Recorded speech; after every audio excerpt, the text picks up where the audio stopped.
আসসালামু আলাইকুম বন্ধুরা, আবারও আপনাদের ভিক্ষুকের কথা নিয়ে আসলাম। সেটা হলো, ভিক্ষুক যদি কারো দরজায় এসে দাঁড়ায় ভিক্ষুক যদি কারো দরজায় এসে দাঁড়ায়, ভিক্ষুককে অপমান করবেন না।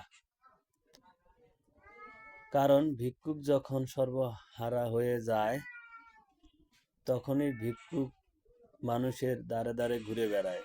যদি ভিক্ষুককে সাহায্য করতে না পারেন, তাহলে কথা দিয়ে সান্ত্বনা দেন। সর্বদাই মানুষের জীবনে সমান যায় না, কথাগুলো মনে রাখবেন।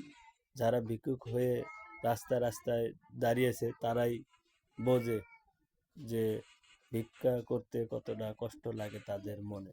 কেউ ইচ্ছা করে ভিক্ষা করে না, মনে রাখবেন।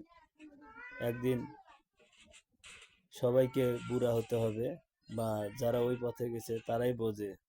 আর যারা ধনী মানুষ, তারা তো বোঝে না ভিক্ষা যারা করে তাদের যে কত কষ্ট। ভালো থাকবেন। কথাগুলো ভালো লাগলে শেয়ার করবেন।